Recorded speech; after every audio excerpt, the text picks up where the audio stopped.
Dr. Mark Jangizi here, this Science Moment. Today I'm going to talk about smoking bans, and the kind of medical authoritarianism we've been experiencing since March of 2020. Now, I'm old enough to remember when people could smoke in public establishments. Smoking was regularly something that could happen, and not at all places. Some places had just no smoking altogether. Many places allowed smoking everywhere, especially certain kinds of bars. And some places would have smoking sections and then non-smoking sections. And I didn't smoke. I still don't smoke. Occasionally, if there's a drinking party, I might have one, cigarette, just sort of as a thing. But I probably had as many cigarettes as I can count on, 10, 20 fingers over all the years. I don't like smoking. I certainly don't like the smell of smoke. And so I like to be at places, generally speaking, unless I'm purposely going to certain kinds of bars where I don't mind, I'd prefer it to not have smoke. I don't like the smell, and it can be annoying all over your clothes. But in the 90s, it became bigger and bigger and bigger, the pressure and push against smoking in public establishments. And as much as I prefer public establishments that don't have smoking, my attitude at the time, and this was the mid-90s, and eventually the Clinton administration sort of did an executive ban so that you couldn't even choose to be a bar that was sort of, maybe the kind of bar that people are allowed to smoke. You couldn't choose to be that kind of place. It just banned it at all public establishments. And my attitude at the time was that as great as this is personally for me, I am against it because the government doesn't have the right to carte blanche just decide that no private company, no public establishment should be allowed to have smoking. And in fact, it was already moving in the right direction. As with many of these sorts of government overreaches, in my opinion, they often happen exactly at the point when the culture had changed such that they were going away anyway.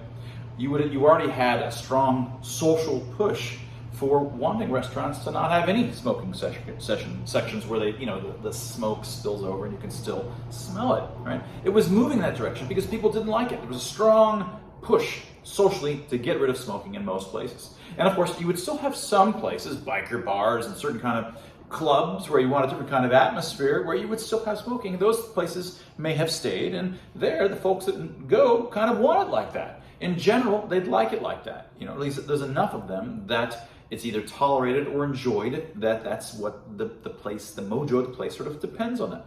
And it would have been that way, would have already moved in the right direction, but instead, authoritarian viewpoints came in and wiped it out. It made it impossible unless you're a smokers club, specific private clubs where you pay for membership and you can smoke in there.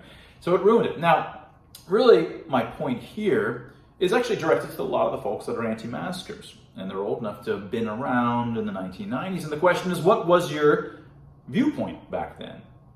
Did you say, oh, this is great, I don't like smoking, and I don't like the smell of smoke, so this is great, I can go to all these places and don't have to deal with it, right? That's the problem. It was a lot of the folks that are certainly on the other side, on the lockdown side, and they're probably disproportionately likely to have favored the ban because they don't have an appreciation for personal freedom and for the freedom of private businesses to make their own decisions. And but the folks on my side, a lot of these people, when you look back, I bet that you may have either not spoken up or even supported the smoking ban. And I remember myself saying at the time, look, you have to oppose these things even especially when you personally benefit from it. When you feel this is great, my lifestyle is improved by virtue of this coercion, then these are exactly the moments when you have to stand up the strongest. Because if you don't stand up in those circumstances, well, you shouldn't expect anybody else to stand up when your rights are being violated and your freedom of choice is being violated. And so when medical authoritarianism entered and required that everybody mask at all the public establishments, everybody vaccinate or to get into public establishments or keep your job, if you didn't stand up back then when this annoying thing called smoking, which you didn't even like, if you didn't stand up then, or if you supported it, you are not on a good footing to truly defend yourself and your position against these sorts of mandates that we've been dealing with for the last 3 years. Right? Make your stand on what individuals should be free to do and businesses should be free to do even when you don't like them personally, even when you don't like the consequences. That's what a real commitment to freedom requires of you.